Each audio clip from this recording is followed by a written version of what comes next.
Em nome do Pai, do Filho e do Espírito Santo. Amém. Doutrina católica, tradição e magistério.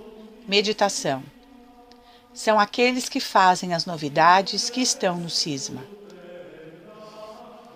Em sua carta pastoral Adornamento e Tradição, escrita em 11 de abril de 1971, Dom Antônio de Castro Maias diz: afirma com efeito Paulo VI que hoje muitos fiéis se sentem perturbados na sua fé por um acumular-se de ambiguidades, de incertezas e de dúvidas que atingem esta mesma fé no que ela tem de essencial.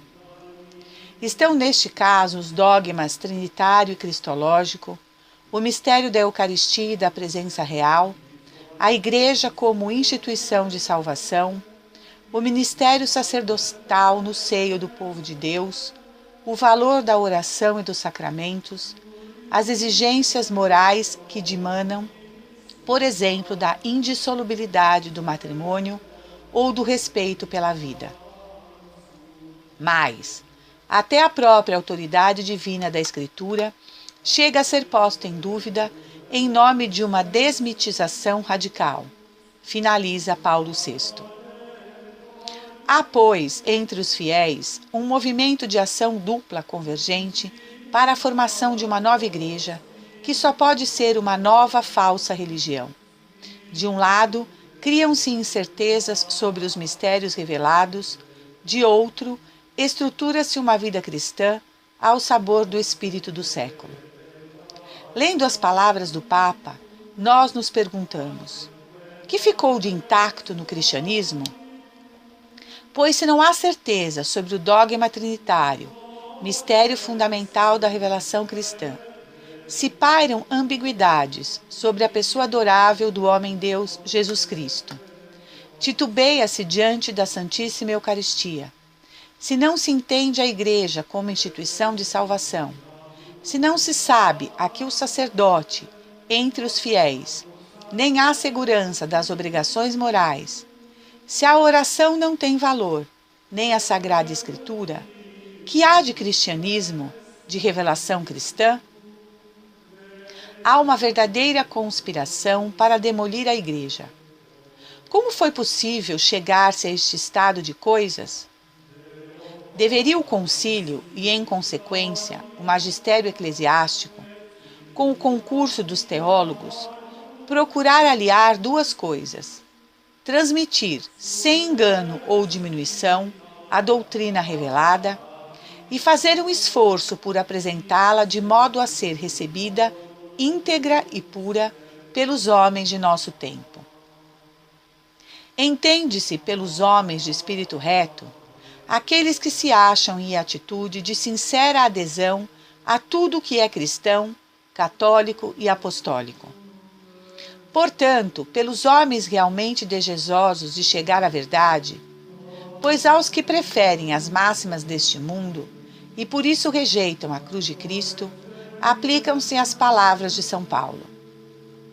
É impossível uma união entre a luz e as trevas, entre a justiça e a iniquidade, entre Cristo e Belial. 2 Coríntios 6,14. Não se cuida de uma exposição da verdade revelada em termos em que os homens facilmente a entendam. Procura-se, por meio de uma linguagem ambígua e rebuscada, mais propriamente, propor uma nova igreja, ao sabor do homem formado segundo as máximas do mundo de hoje. Com isso, difunde-se mais ou menos por toda parte a ideia de que a Igreja deve passar por uma mudança radical na sua moral, na sua liturgia e mesmo na sua doutrina.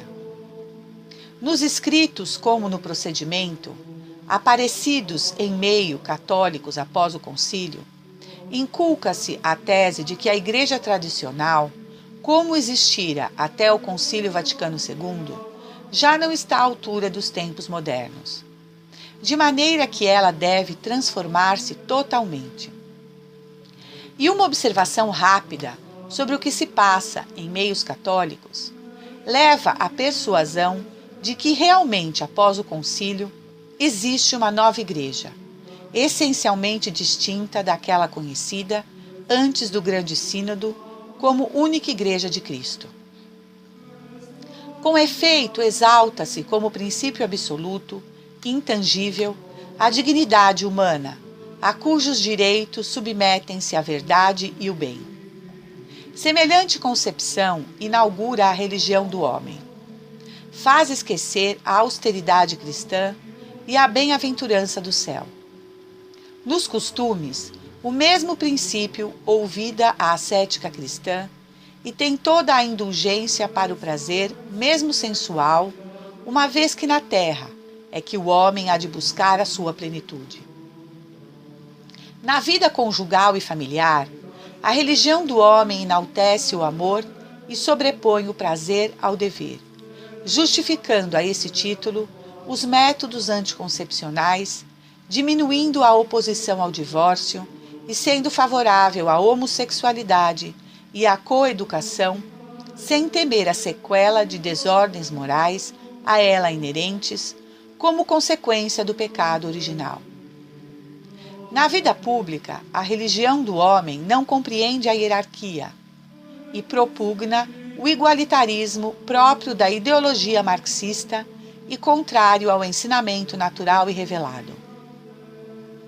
Na vida religiosa, o mesmo princípio preconiza um ecumenismo que, em benefício do homem, congrace todas as religiões. Preconiza uma igreja, sociedade de assistência social e torna ininteligível o sagrado, só compreensível em uma sociedade hierárquica. Daí, igualmente, a secularização do clero, cujo celibato se considera algo de absurdo, bem como o teor de vida sacerdotal singular, intimamente ligado ao seu caráter de pessoa consagrada, exclusivamente ao serviço do altar. Em liturgia, rebaixa-se o sacerdote a simples representante do povo, e as mudanças são tantas e tais que ela deixa de representar adequadamente, aos olhos do fiel, a imagem da esposa do Cordeiro, una, santa, imaculada. É evidente que o relaxamento moral e a dissolução litúrgica não poderiam coexistir com a imutabilidade do dogma. É do Papa São Pio X a afirmação de que o abandono da escolástica, especialmente do tomismo, foi uma das causas da apostasia dos modernistas. Encíclica Pascendi. Após o Concílio Vaticano II, retorna a meios católicos o mesmo erro, a mesma ojeriza contra a filosofia tomista que Leão XIII apelidou singular presídio e honra da Igreja. Encíclica Aeterni Patris. Para os modernistas, a Igreja, se quiser reviver, se quiser conservar sua perenidade, deve abandonar as fórmulas antigas e adotar outras, de acordo com a filosofia de hoje, o pensamento e a mentalidade contemporâneos. Só assim realizará ela o ideal proposto por João XXIII e o Concílio Vaticano II. O que os teólogos modernos da nova Igreja querem é satisfazer a mentalidade moderna. Para eles, a atualização da Igreja está na adaptação de sua doutrina a essa mentalidade. Não se percebe como tal atitude possa fugir ao erro modernista, segundo o qual o dogma evolui de um para outro sentido, de acordo com as necessidades culturais da época em que é anunciado. As fórmulas dogmáticas não podem evoluir mudando de significado. A fé, uma vez transmitida, diz São Judas Tadeu, o é uma vez por todas. Versículo 3. Ela é imutável e invariável. Não padece adições, subtrações ou alterações. Pode esclarecer-se, não pode transformar-se. É como um ser vivo que se desenvolve e aperfeiçoa, porém na mesma natureza, que faz com que o indivíduo seja sempre o mesmo. Ora, o que sob o signo do adornamento assistimos após o concílio, em vários meios católicos, é o menosprezo tanto dos costumes como das fórmulas tradicionais. Aliás, tal é o valor da tradição, que mesmo as encíclicas e outros documentos do magistério ordinário do Sumo Pontífice só são infalíveis nos ensinamentos corroborados pela tradição, ou seja, por uma doutrinação contínua através de vários papas e por largo espaço de tempo. De maneira que o ato do magistério ordinário de um papa, que colida com o ensinamento calcionado pela tradição magisterial de vários papas e por espaço notável de tempo, não deve ser aceito. Guardemos, pois, com o máximo respeito e atenção, o critério de aferimento para as novidades que surgem na Igreja. Ajustam-se elas à tradição? São de boa lei? Não se ajustam, opõem-se à tradição ou a diluem? Não devem ser aceitas. Tradição, é certo, não é imobilismo, é crescimento, porém na mesma linha, na mesma direção, no mesmo sentido. Crescimento dos seres vivos que se conservam sempre os mesmos. Por isso mesmo, não se devem considerar tradicionais formas e costumes que a Igreja não incorporou na exposição de sua doutrina ou na sua disciplina. A tendência, nesse sentido, foi chamada por Pio XII reprovável arqueologismo. Encíclica Mediator Dei. Isto posto, tomemos como norma o seguinte princípio. Quando é visível que a novidade se afasta da doutrina tradicional, é certo que ela não deve ser admitida. Quando os inimigos estão dentro de casa, é sumamente nécio quem não redobra a vigilância. Na atual crise da Igreja, podemos dizer que nossa salvação está condicionada ao emprego de todos os meios que preservem a integridade da nossa fé. Portanto, é necessária, hoje, maior atenção para evitar as ciladas armadas contra a autenticidade de nosso cristianismo. Em nossa instrução pastoral sobre a Igreja, de 2 de março de 1965, fundamentamos semelhante advertência, mostrando como o espírito modernista, infiltrado nos meios católicos, introduz entre os fiéis o relativismo e o naturalismo religiosos, subvertendo o dogma e a moral revelados. Da difusão de semelhante espírito, incumbem-se atualmente os novos catecismos. Eis que nos toca o dever de chamar vossa atenção, amados filhos, sobre essas novas obras de ensino e formação religiosa, que a título de fé para adultos ou para o homem moderno, destroem a doutrina tradicional, ora pelo silêncio, ora por omissões, ora de maneira positiva, por concepções contrárias à verdade sempre ensinada pela Igreja. São os novos catecismos o meio de inocular na mente dos fiéis a nova religião, em consonância com as correntes evolucionistas e racionalistas do pensamento moderno. Sendo como são, os novos catecismos, instrumentos para formar na religião as novas gerações, seria ingênuo pensar que o anjo das trevas não procurasse servir-se deles para a realização de sua obra sinistra.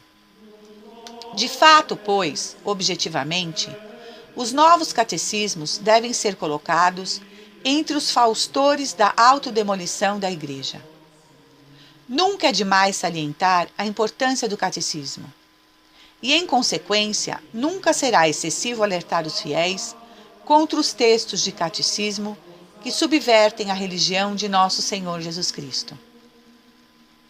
Nesta mesma ordem de ideias, devemos precaver nossos amados filhos contra as práticas religiosas nas quais ou se encarna o espírito da nova Igreja ou extenua-se a adesão aos mistérios revelados. Tratando-se de questão capital que interessa a salvação eterna, recomendamos vivamente aos nossos caríssimos filhos que se mantenham fiéis aos exercícios ascéticos encarecidos pela Igreja.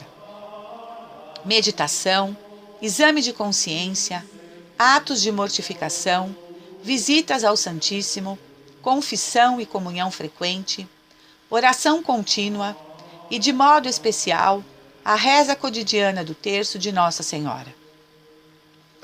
De modo particular, novamente, lembramos aos nossos amados filhos a reverência que tradicionalmente se deve à Santíssima Eucaristia, reverência com que fazemos profissão de fé na presença real e substancial do Deus humanado no sacramento do altar.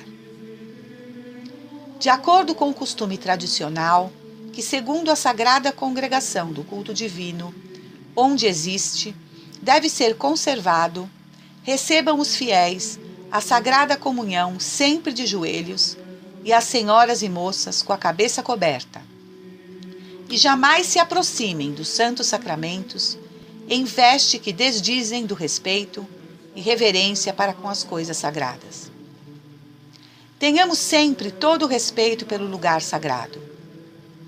Uma das características da Igreja Nova é a dessacralização. Condena ela os edifícios próprios para o culto e deseja que a religião se dissolva na vida comum do indivíduo. Sob a alegação de que tudo é sagrado, na realidade tudo reduz ao profano. Acenamos, amados filhos, a algumas práticas através das quais procura-se instaurar na Igreja um cristianismo novo, destoante daquele que Jesus Cristo veio trazer à Terra. Em nossa pastoral de 19 de março de 1966, sobre a aplicação dos documentos conciliares, salientamos o grande perigo que tais práticas se origina para a fé, intoxicados como estão pela heresia difusa que encontra conivência na mentalidade relativista do mundo moderno. A situação é tão grave, o mal tão profundo, que hoje, mais do que em tempos passados, é necessário o apelo aos meios sobrenaturais da graça. Entregues a nós mesmos, somos incapazes de resistir à onda elevada pelos falsos profetas, e menos ainda de fazê-la amainar, de modo que possam as almas continuar serenamente nas vias da imitação do Divino Salvador. Recorramos, pois, à oração e especialmente à devoção a Maria Santíssima, Senhora Nossa. A tradição é unânime em apresentá-la como medianeira de todas as graças, como Mãe terníssima dos cristãos, empenhada na salvação de seus filhos, como interessada na integridade da obra de seu divino Filho. Nas situações difíceis em que se tem encontrado, a Igreja habituou-se a suplicar o valioso e eficaz auxílio da Santa Mãe de Deus, seja para profligar heresias, seja para impedir que o jugo dos infiéis pesasse sobre os cristãos. Podemos dizer que a Igreja jamais se achou em crise tão grave e tão radical, como a que hoje alui seus fundamentos desde os seus primeiros alicerces. É sinal de que a proteção a Maria Santíssima se torna mais necessária. A nós compete fazê-la real, mediante nossas súplicas à Santa Mãe de Deus. Nesse sentido, renovamos a exortação que fizemos à reza cotidiana do Terço do Santo Rosário, cuja valia aumentaremos com a imitação das virtudes de que a Virgem Mãe nos dá particular exemplo: a modéstia, o recato, a pureza, a humildade, o espírito de mortificação na renúncia de nós mesmos e a caridade com que, pelo bom exemplo, como discípulos de Cristo, impregnamos de seu espírito a mentalidade, os costumes e a vida da cidade terrena.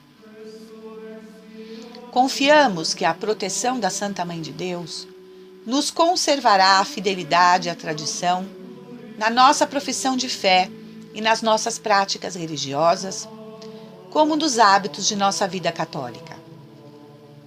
Certo de que tão excelsa proteção jamais nos faltará, enviamos aos nossos zelosos cooperadores e amados filhos nossa cordial bênção pastoral, em nome do Pai, do Filho e do Espírito Santo. Amém. Dada e passada na nossa episcopal cidade de Campos, sob nosso sinal e selo de nossas armas, aos 11 dias do mês de abril do ano de 1971, na Santa Páscoa do Senhor. Dom Antônio de Castro Maier. Finalizo esta longa e profunda meditação com as palavras de outro bispo, Dom Marcel Lefebvre, que diz: não somos rebeldes, não somos cismáticos, não somos hereges. Nós resistimos. Resistimos a esta onda de modernismo que invadiu a Igreja. Esta invasão do laicismo, do progressismo que invadiu a Igreja de uma maneira completamente sem razão e injusta, e que tentou eliminar da Igreja tudo que nela era sagrado, tudo que era sobrenatural, divino, a fim de reduzi-la à dimensão do homem. Então nós resistimos e resistiremos, não num espírito de contradição, não num espírito de rebelião, mas num espírito de fidelidade à Igreja, espírito de fidelidade a Deus e a nosso Senhor Jesus Cristo, o espírito de fidelidade a todos que nos ensinaram nossa santa religião, o espírito de fidelidade a todos os papas que mantiveram a tradição. É por isso que decidimos simplesmente continuar, preservar a tradição, perseverar naquilo que santificou os santos que estão no céu. Assim fazendo, estamos persuadidos que estamos prestando um grande serviço à Igreja, a todos os fiéis que desejam manter a fé, a todos os fiéis que desejam receber verdadeiramente a graça de nosso Senhor Jesus Cristo. Reforma que não foi feita pela Igreja, mas que foi conduzida por aqueles que estavam imbuídos de ideias contrárias àquelas que a Igreja sempre ensinou. Que ninguém se engane. Não se trata de uma contenda entre Dom Lefebvre e o Papa Paulo VI. Trata-se da incompatibilidade radical entre a Igreja Católica e a Igreja Conciliar. Não é possível deixar de fazer uma escolha, mas essa escolha não é entre obediência e desobediência, mas o que nos propõe, o que expressamente nos convidam, porque nos perseguem, é uma obediência aparente. Eu diria que temos de escolher entre uma aparente obediência, pois o Santo Padre não pode, de forma alguma, pedir-nos que abandonemos nossa fé, que é algo absolutamente impossível, e a conservação da nossa fé. Pois bem, nós escolhemos não abandonar a nossa fé, porque nela não podemos errar. A Igreja não pode estar errada no que tem ensinado durante 2000 anos, e por esse motivo nos apegamos a essa tradição que tem se manifestado de forma admirável e definitiva. São Paulo dizia a Timóteo: ó Timóteo, guarda o depósito. Ora, este depósito acabava de se formar há algumas poucas décadas. E acrescentava: permaneça no que aprendeste com sua avó Lloyd na sua infância. A infância de Timóteo se remontava quase à morte de nosso Senhor Jesus Cristo. Portanto, São Paulo lhe dizia: guarda o que aprendeste com sua avó, seu catecismo e tudo que a Igreja lhe ensinou. Respeite e mantenha o que aprendeste com sua avó. Se São Paulo dizia essas coisas quando o depósito estava sendo formulado e a revelação era pouco conhecida no mundo, com muito mais razão, nos manteremos no que a Igreja nos tem ensinado a seus filhos durante 20 séculos. Não podemos nos separar dela, nem nos afastarmos da nossa santa religião. Temos fé no sucessor de Pedro, mas Como o Papa Pio IX disse muito bem em sua Constituição Dogmática, o Papa recebeu o Espírito Santo não para pregar novas verdades, mas para manter a fé de sempre. Motivo pelo qual estamos convencidos de que, mantendo essas tradições, manifestamos nosso amor, nossa docilidade e nossa obediência ao sucessor de Pedro. Temos de dizer não a esta onda de neomodernismo e neoprotestantismo. Não se pode dizer que se escolhe uma parte, mas deixa a outra. Isso não pode ser, porque tudo está relacionado. Por esta razão, nós escolhemos o que sempre foi ensinado e fechamos nossos ouvidos às novidades destruidoras da Igreja. Ouvem-se nas igrejas tantos ditos estarrecedores, leem-se tantas declarações contrárias ao que tinha sido sempre ensinado, que a dúvida se insinuou nos espíritos. Não será dever de um católico julgar entre a fé que lhe ensinam hoje e a que foi ensinada durante 20 séculos de tradição da Igreja? Ora, eu acredito sinceramente que estamos tratando de uma falsificação da Igreja, e não com a Igreja Católica. Por quê? Porque eles não ensinam mais a fé católica. Não defendem mais a fé católica. Eles arrastam a Igreja para algo diferente da Igreja Católica. A verdade e o erro não estão em pé de igualdade. Isto seria colocar Deus e o diabo em pé de igualdade, visto que o diabo é o pai da mentira e o pai do erro. Como poderíamos nós, por obediência servil e cega, fazer o jogo desses cismáticos que nos pedem colaboração para seus empreendimentos de destruição da Igreja? Se acontecesse do Papa não fosse mais o servo da verdade, ele não seria mais Papa. Não poderíamos seguir alguém que nos arrastasse ao erro. Isto é evidente.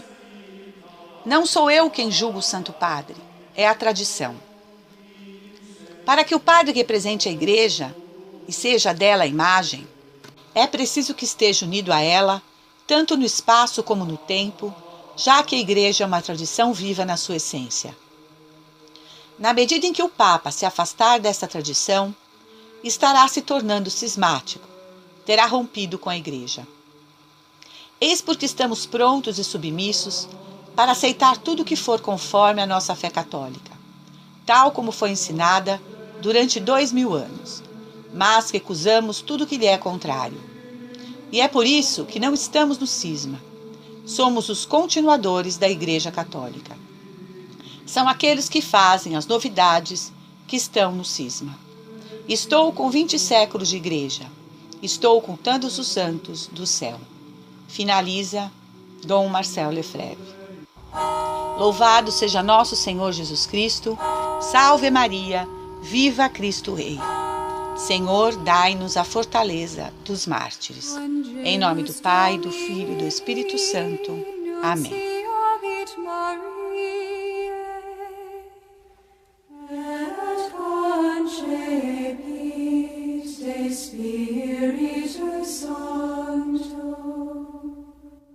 Ave Maria, gratia plena Dominus tecum, benedicta tu in mulieribus, et benedictus fructus ventris tui, Iesus.